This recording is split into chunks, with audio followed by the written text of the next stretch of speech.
메리 크리스마스. 예, 성탄절은 참 기쁘고 감사한 날입니다. 그런데 이제 설교자들에게는 사실 이 성탄절이 굉장히 힘든 날 중 하나입니다. 이 성탄절에 설교를 할 수 있는 본문이 그렇게 많지 않습니다. 마태복음 2장, 이 본문도 아마 평생 살아오시면서 수도 없이 성탄절 때 들어보셨을 겁니다. 저도 성탄절에 이 마태복음 본문으로 여러 번 설교를 했습니다. 올해는 또 이제 연합으로 말씀을 이제 예배를 드리고 말씀을 전해야 하는데, 이 성탄절에 어떤 말씀을 함께 나눠야 될지 고민을 많이 했습니다. 그래서 이번 성탄절에 예수님을 이렇게 맞이하는 헤롯 왕과 동방 박사들을 한번 생각해 보아야겠다, 이런 이제 마음이 들었습니다. 성탄절의 주인은 우리 예수님이신데 왜 이 헤롯 왕과 이 동방 박사들에 저희가 주목해야 되는 걸까요? 이 예수님을 영접하는 헤롯 왕과 동방 박사들의 모습 안에 우리의 모습이 들어있기 때문에 그렇습니다. 이 예수님을 대적하던 헤롯 왕과 또 예수님을 경배하던 동방 박사의 모습이 바로 우리의 모습이라고 할 수 있습니다. 우선 이 헤롯 왕을 그냥 저 예수님을 죽이려 했던 나쁜 놈, 못된 놈, 이렇게 생각하시면 안 됩니다. 헤롯 왕이 사실 세상적으로 보면 정말 대단한, 아주 걸출한 인물이었습니다. 과거나 지금이나 유대인들은 이방인들이 통치하기 가장 힘든 그런 민족입니다. 그런데 헤롯 왕이 유대인이 아니라 에돔, 이두메 출신의 이방 사람이었습니다. 이 이방 출신의 왕이 30년이 넘도록 이대 유대인들을 통치했다라는 것만 해도 이 사람이 보통 사람이 아니라는 것을 저희가 알 수 있습니다. 예수님이 태어날 당시에는 세계사적으로 아주 큰 격변기였습니다. 세계사 좋아하시는 분들은 잘 아시겠지만 시저라고 부르는 이 카이사르가 죽은 후에 그 카이사르의 양아들인 옥타비아누스랑 또 안토니우스 장군 사이에 10년 동안 이 권력 투쟁이 벌어집니다. 이집트의 마지막 여왕인 클레오파트라와 이 안토니우스 장군 사이의 연인 관계였다는 거 잘 아실 겁니다. 근데 이제 이때 헤롯 왕이 이집트를 장악했던 안토니우스 장군 편이었습니다. 근데 이제 그 유명한 악티움 해전이 이제 일어나고 옥타비아누스가 안토니우스를 무찌르고 이제 로마의 황제가 됩니다. 결국 이제 헤롯 왕이 자기가 반대했던 이 옥타비아누스 황제 앞에 이제 서야 되는 겁니다. 이때 이 헤롯 왕이 이 자기의 생명을 쥐고 있는 옥타비아누스 황제에게 뭐라고 말을 하냐?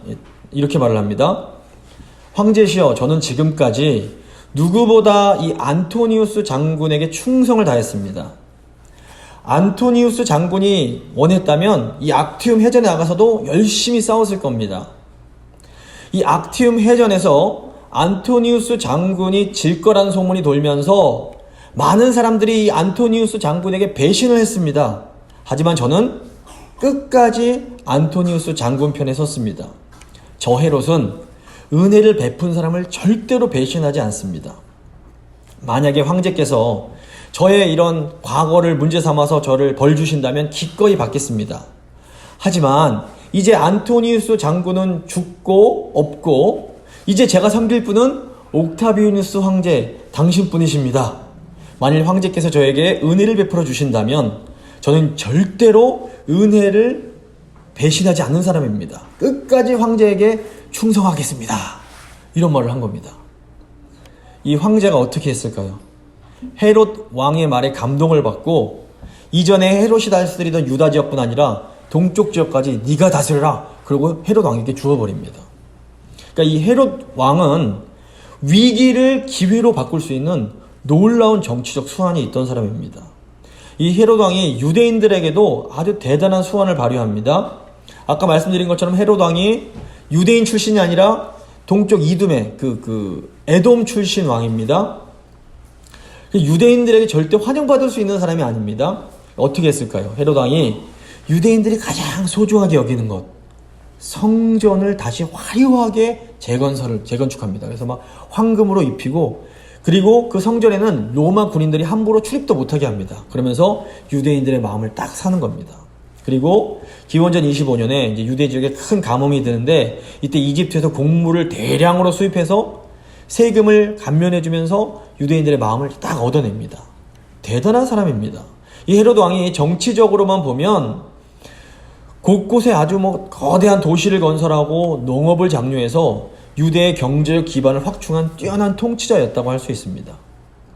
또 예수님을 먼 곳에서 찾아온 동방 박사들도 보통 사람들이 아니었습니다. 가난하게 3명 이렇게 온 게 아닙니다. 동방 박사들은 천체를 연구하던 점성술사, 영어로 astrologer, 그러니까 이 하늘을 연구하던 사람입니다. 요즘에는 이 점성술을 무슨 미신 정도로 취급을 하는데 17세기에 과학혁명이 일어나기 전까지 이 점성술은 최고의 과학이었습니다. 그래서 이 요셉도, 그러니까 그 구약에 나오는 요셉도 그 점성술을 연구했고, 바벨론에 있던 다니엘과 세 친구들도 점성술을 연구했던 사람들입니다. 점성술사들은 천체 현상을 관찰해서 달력을 만들거나 기상을 예측하고 씨 뿌릴 시기, 추수할 시기, 농사의 길흉, 심지어 전쟁과 전염병의 위험 등에 대해서 왕에게 조언하는 역할을 했습니다. 그래서 과거에는 점성술사를 천문학자 또는 수학자라고 불렀습니다. 요즘으로 치면 이 점성술사들은 정말 최고로 존경받는 과학자들이었던 겁니다. 요즘 이게 파우치, 소장과 비슷한 그런 사람들이 점성술사였습니다. 그러니까 오늘 본문에 나온 이 헤롯 왕이나 이 동방 박사들은 이 시대의 뛰어난 전문가들을 대표합니다. 헤롯 왕이 뛰어난 정치인이었다면 동방 박사들은 아주 권위 있는 과학자들이었습니다. 그런데 이 헤롯 왕 같은 경우에는 예수님을 대적하지만 동방 박사는 예수님을 따르고 경배를 합니다. 오늘날에도 뛰어난 많은 분들이 있는데 어떤 분들은 예수님을 기쁨으로 영접하지만 어떤 분들은 예수님을 대적합니다. 우리는 다 예수님을 영접하고 지금 성차절에 나와서 예배드리는 그리스도인들이니까 헤롯 왕과는 아무 상관이 없어라고 생각하실 수 있습니다. 하지만 그렇지 않습니다. 우리 모든 성도, 제 안에도 포함돼서 모든 성도 안에는 이 동방 박사처럼 아름다운 모습도 있지만 헤롯 왕과 같은 악한 모습도 있는 겁니다. 사도 바울도, 이게 제 말씀이 아니라 사도 바울도 뭐라 그럽니까? 그러므로 내가 한 법을 깨달았노니 곧 선을 행하기 원하는 나에게 악이 함께 있는 것이로다. 이런 고백을 합니다. 그래서 우리가 하나님의 인도하심을 받는 참으로 복된 삶을 살고자 하면 이 헤롯 왕과 같은 이 악한 마음을 죽이고 이 동방 박사들이 간 그 길을 따라가야 됩니다. 그래서 오늘 헤롯 왕과 동방 박사들의 삶을 이렇게 싹 달라지게 만든 것이 무엇이고 이 차이가 그들의 삶에 어떤 결과를 가져왔는지를 오늘 본문을 통해서 한번 함께 생각을 해보도록 하겠습니다. 세 부분으로 나눠서 오늘 본문 살펴볼 텐데요. 첫 번째 사랑의 마음, 두 번째 믿음의 응답, 세 번째 소망의 행동입니다. 먼저 사랑의 마음을 생각해 보겠습니다.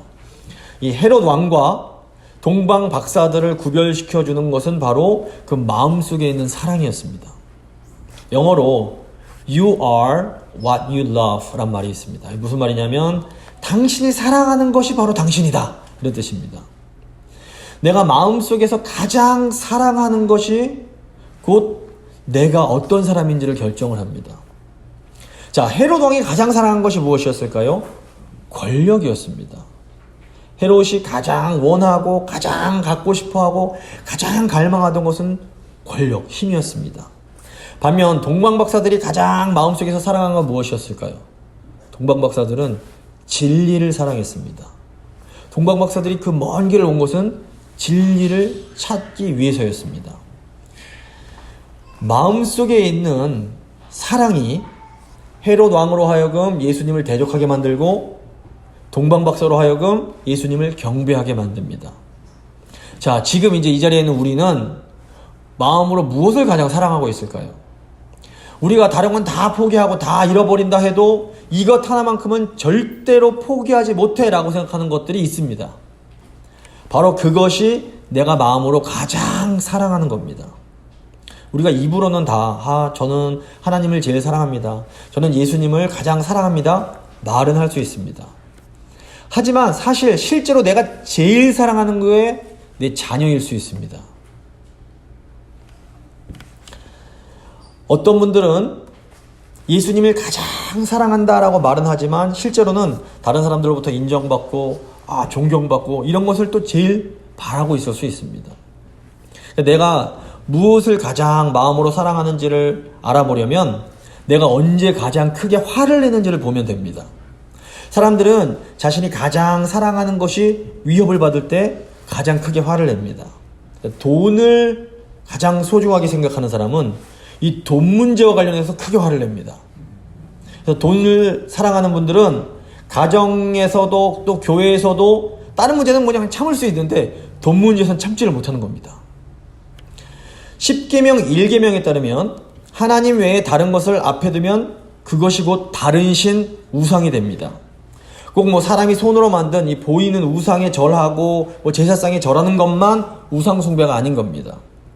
어떤 사람에게는 돈이 우상이고 어떤 사람에게는 잘생긴 외모나 키가 우상이 되고 어떤 사람에게는 지식이나 명예가 우상이 될 수가 있는 겁니다.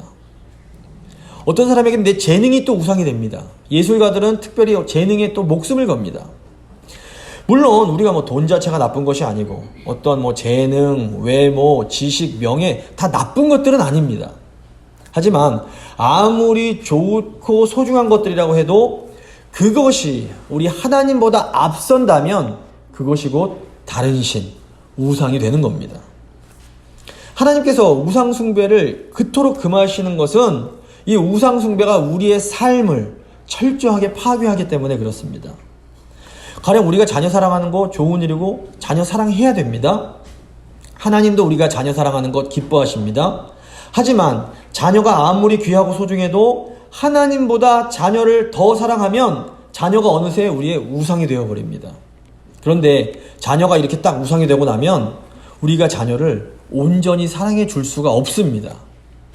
자녀한테 좌지우지 당하면서 부모들이 망가집니다. 그리고 결국에는 그렇게 사랑하는 자녀들도 망가져버리게 되는 겁니다. 이 자녀의 자리에 우리 배우자, 남편이나 아내도 올려놓을 수 있고 부모님을 모셔놓을 수도 있고 다른 교인도 올려놓을 수 있고 목회자도 여기에 올려놓을 수 있고 심지어 정치 지도자인 대통령도 이 우상 자리에 올려놓을 수 있습니다. 우리가 가족 사랑하고 교인, 목회자, 정치 지도자 사랑하는 것 좋은 일일 수 있고 아름다운 일일 수 있습니다. 하지만 어떤 사람을 하나님보다 더 사랑하게 되면 곧 그 사람이 우상이 되고 결국에는 그 우상 때문에 우리의 삶 전체가 무너지게 되는 겁니다. 제가 우리가 가족 사랑하지 말고 다른 사람 사랑하지 말라는 말씀은 절대로 아닙니다. 예수님 말씀처럼 우리는 우리의 이웃을, 다른 사람들을 내 몸처럼 사랑해 주어야 됩니다. 하지만 우리가 우리의 이웃, 우리의 가족, 우리의 교인들을 더 온전히 사랑하려면 무엇보다 먼저 하나님을 최우선으로 사랑해야 되는 겁니다. 우리가 하나님보다 다른 것을 더 사랑하면 오늘 말씀에 나온 헤롯 왕처럼 결국에는 구원자이신 예수님을 대적하는 사람이 됩니다. 우리가 진리이신 예수님을 사랑할 때에만 동방 박사들처럼 예수님께 나아가 예수님께 경배하고 하나님의 인도하심을 받는 삶을 살 수가 있습니다. 예수님이 이 땅에 오신 이 성탄절에 내가 마음속으로 가장 사랑하는 것이 무엇인지 한번 곰곰이 생각해 보시기 바랍니다. 그리고 혹시라도 내가 마음이 홀려서 예수님보다 다른 것을 더 사랑하고 계셨다면 지금 이 성탄절을 맞아서 다시 한번 주님, 제가 참 연약했습니다. 우리 주님이 제일 귀한 분인 줄 알면서도 제가 다른 것을 더 사랑했네요. 저를 도와주십시오 하면서 회개하는 기회로 이 시간으로 삼으실 수 있기를 바랍니다. 이제 두 번째, 믿음의 반응입니다. 우리 마음속의 사랑은 우리 예수님에 대한 반응에도 차이를 가져옵니다. 헤롯 왕은 예수님이 탄생하셨다는 이 기쁜 소식, 복음을 듣고 어떻게 됩니까? 두려움에 반응을 합니다. 1절부터 3절 보시면 헤롯 왕 때에 예수께서 유대 베들레헴에서 나심에 동방으로부터 박사들이 예루살렘에 이르러 말하되 유대인의 왕으로 나신 이가 어디 계시냐? 우리가 동방에서 그의 별을 보고 그에게 경배하러 왔노라 하니 헤롯 왕과 온 예루살렘이 듣고 소동한지라 크게 떠는 겁니다. 헤롯은 동방 박사들이 본 별이 메시아, 곧 그리스도의 탄생을 의미하는 별이란 것을 알고 있었습니다. 유대인들은 이 로마의 지배에 불만이 많았기 때문에 구약의 선지자들이 예언하던 그 그리스도가 오시길 간절히 기다리고 있었습니다. 그래서 헤롯 왕은 이 그리스도께서 오시면 자신이 소중하게 여기는 권력이 흔들리고 위태롭게 될 거라는 것을 알았던 겁니다. 진짜가 나타나면 가짜는 쫓겨날 수밖에 없습니다. 우리 마음에도 진짜 왕이 임하시면 우리가 왕 삼았던 가짜 왕은 그 자리에서 내려갈 수밖에 없는 겁니다. 그래서 우리가 이 우상 섬기는 사람은 복음이 들려질 때 기뻐하지 않고 두려워합니다. 내가 소중하게 여기는 나의 가짜 신을 버려야 되기 때문에 그렇습니다. 헤롯 왕은 그리스도가 나셨다는 소식을 들었을 때에 가만히 있을 수가 없었습니다. 4절부터 6절 보시면 왕이 모든 대사장과 백성의 서기관들을 모아 그리스도가 어디에서 나겠느냐 물으니 이르되 유대 베들레헴이오니 이는 선지자로 이렇게 기록된 바 또 유대 땅 베들레헴아 너는 유대 고을 중에서 가장 작지 아니하도다 너에게서 한 다스리는 자가 나와서 내 백성 이스라엘의 목자가 되리라 하셨음이니이다. 권력을 가장 사랑했던 헤롯 왕은 사실 일평생 두려움에 사로잡혀서 살아갑니다. 이게 우상 섬기는 자들의 특징입니다. 헤롯은 권력을 잃을 것에 대한 두려움 때문에 일평생 다른 사람을 믿지를 못합니다. 헤롯 왕이 총 몇 번을 결혼을 했는가 하면 6번을 결혼을 했습니다. 근데 그 중에서 제일 사랑했던 아내를 의심 때문에 죽입니다. 그리고 그 아내에게서 난 자녀 아들 둘도 죽입니다. 그리고 심지어 장모님까지 죽여버립니다. 그리고 이 헤롯이 두려움 때문에 후계자를 놓고 계속 유언을 바꿨다 또 바꿨다 또 바꿨다 합니다. 그러다가 이 장자까지도 그 로마 황제의 그 허락을 받고 장자까지도 죽여버립니다. 이 우상을 섬기는 사람의 특징입니다. 두려움 때문에 옆에 사람을 가만히 두질 못하는 겁니다. 심지어 헤롯 왕이 죽을 때에 아무도 자기 죽음을 슬퍼하지 않을까봐 유대인들 중에서 가장 존경받는 랍비들 다 불러놓고 자기가 죽을 때 같이 죽입니다. 그래서 유대 백성들로 하여금 함께 슬퍼하게 만듭니다. 지독한 사람입니다. 헤롯은 사실 세상적으로 보면 모든 것을 다 가진 사람입니다. 하지만 그 마음속에 우상을 섬겼기 때문에 늘 마음에 평안이 없고 두려움 가운데 살아가야 했습니다. 예수님보다 다른 어떤 것을 더 사랑하는 사람은 세상적으로 아무리 많은 것을 소유하고 있다고 해도 이 헤롯 왕처럼 두려움 속에 살 수밖에 없습니다. 왕이신 예수님이 오셨다는 이 기쁜 소식을 듣고도 기뻐하지 못하고 두려워하는 헤롯 왕의 모습은 이 우상을 섬기는 인간이 얼마나 어리석고 연약한 존재인지를 우리에게 잘 보여줍니다. 세상 사람들은 돈이 많고 지식이 많고 권력이 있는 것을 너무 중요하게 생각합니다.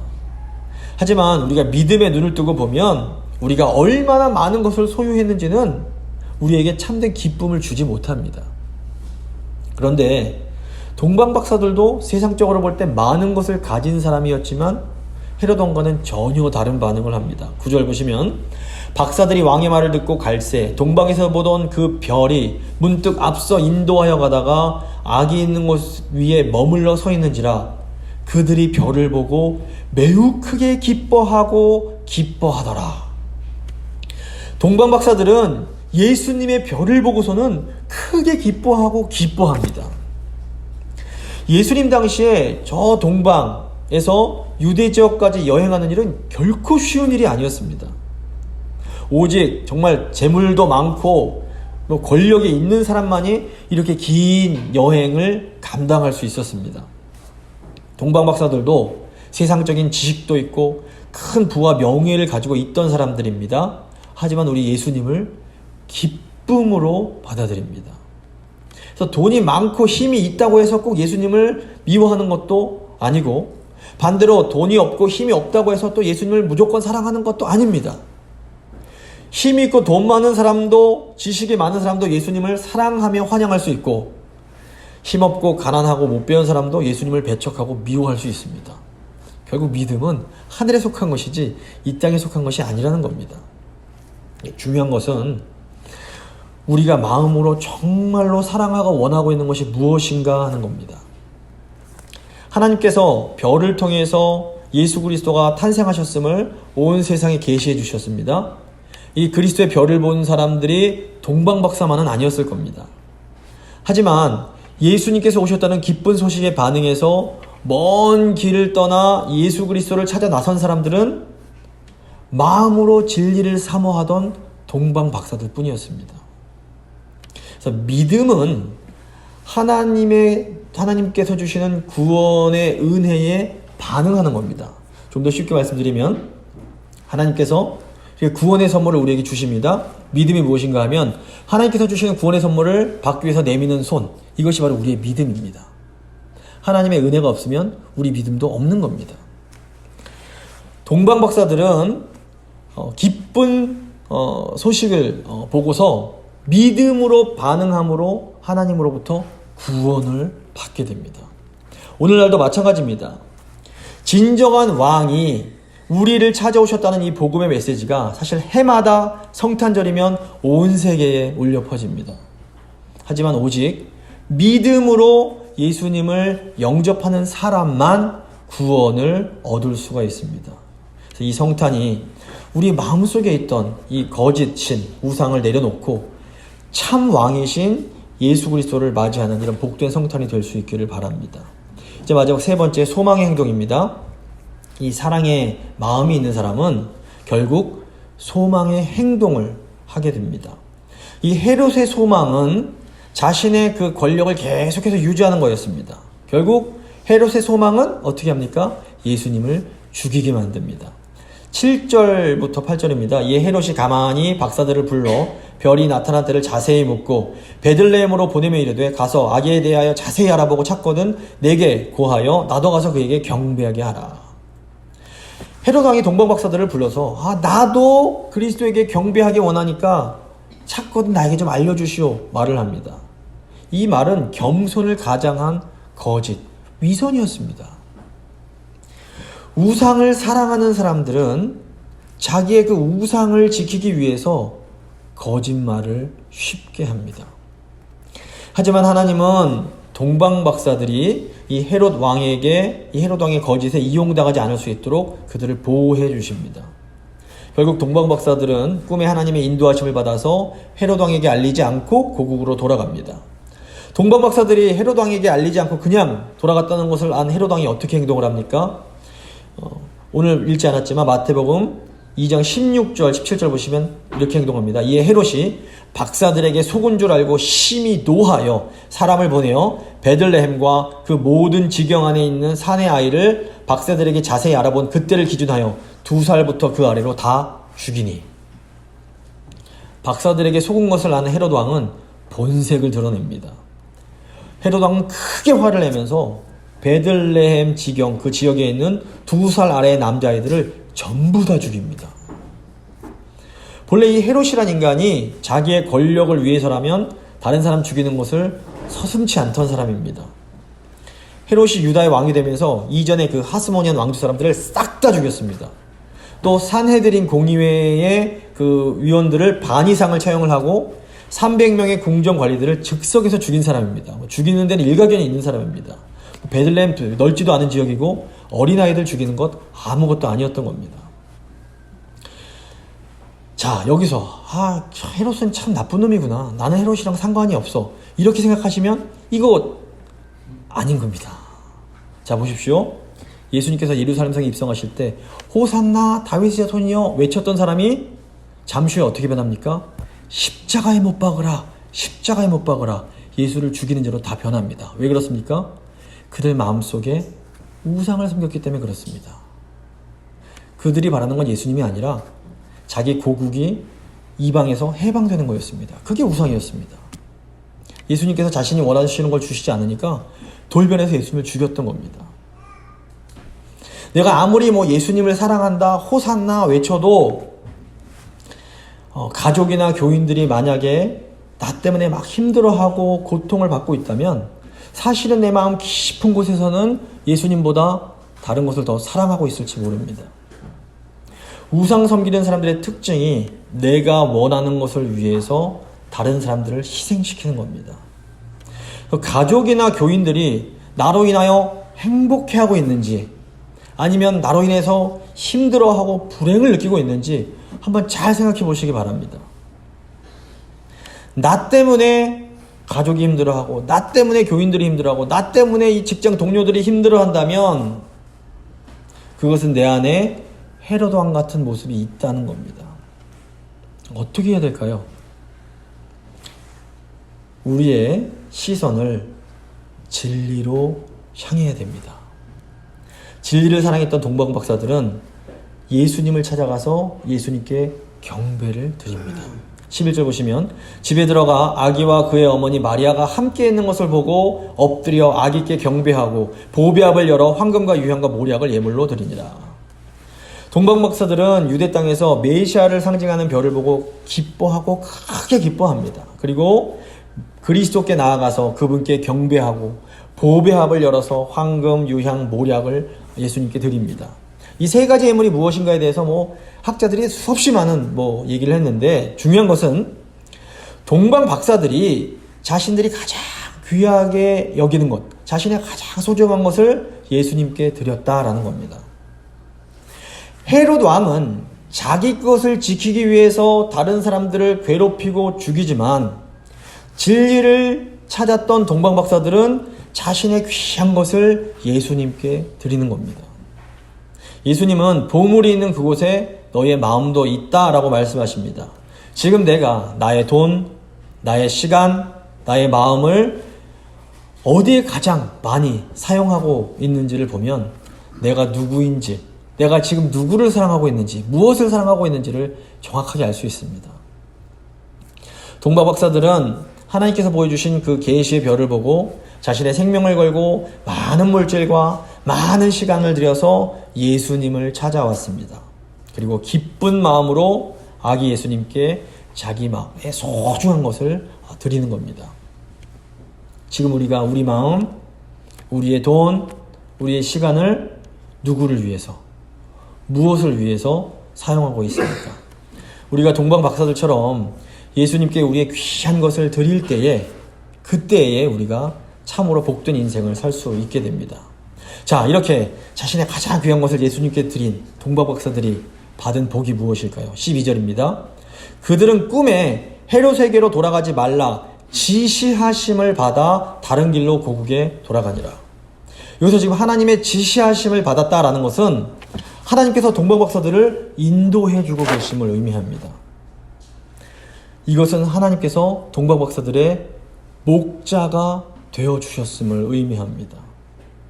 믿음으로 예수님께 나아가 자신의 가장 귀한 것을 드린 동방 박사들은 이제 하나님의 인도하심을 받는 하나님의 백성으로 이 세상을 살아갈 수가 있게 된 겁니다. 보면 세상 사람들이 미래를 많이 두려워합니다. 이유가 뭡니까? 미래에 대해서 저희가 아는 게 아무것도 없기 때문에 그렇습니다. 이 코로나만 해도 내일 어떻게 될지 저희가 알 수가 없습니다. 하지만 하나님의 백성들은 하나님이 우리의 목자가 되어주시기 때문에 미래를 두려워할 필요가 없습니다. 양이 미래 두려워할 필요가 없는 겁니다. 물론 우리의 미래가 늘 밝고 좋을 수만은 없습니다. 지금 코로나만 해도 정말 너무너무 갑자기 이제 오미크론이 이제 심해져서 어려운 상황에 있는데, 근데 우리가 코로나처럼 사망의 음침한 골짜기의 상황을 통과해야 할지라도 우리가 별 두려워할 필요 없습니다. 하나님의 백성들은 선한 목자이신 우리 주님께서 그분의 지팡이와 막대기로 우리를 보호해 주시기 때문에 그렇습니다. 하나님께서 지금도 우리를 푸른 초장으로 인도해 가고 계십니다. 바로 이것이 이 예수님께서 태어나신 성탄이 우리에게 주는 참된 소망입니다. 우리는 하나님의 인도하심을 받기에 아무것도 두려워할 필요가 없는 겁니다. 말씀을 마무리 짓도록 하겠습니다. 우리가 이 성찬을 맞아서 우리 마음속으로 정말 사랑하는 것이 무엇인지를 잘 생각해 봐야 됩니다. 예수님보다 다른 것을 더 사랑하면 그것이 무엇이랄지라도 우리의 우상이 되어서 그것이 우리를 파괴할 수 있습니다. 예수님을 사랑하는 사람은 믿음으로 진리이신 예수님을 찾아가게 됩니다. 믿음으로 예수님께 나와 예수님을 경배하는 사람만이 하나님의 선하신 인도하심을 경험하면서 이제 살아가는 이 소망을 가질 수가 있습니다. 이 성탄절이 동방 박사들처럼 하나님의 은혜에 믿음으로 반응하여 예수님께 우리의 가장 귀한 것을 드림으로 하나님의 참된 인도를 받는 그런 참으로 기쁘고 복된 성탄절이 될 수 있기를 간절히 소망합니다. 이제 잠시 오늘 들은 말씀 기억하시면서 믿음의 기도 드리시겠습니다.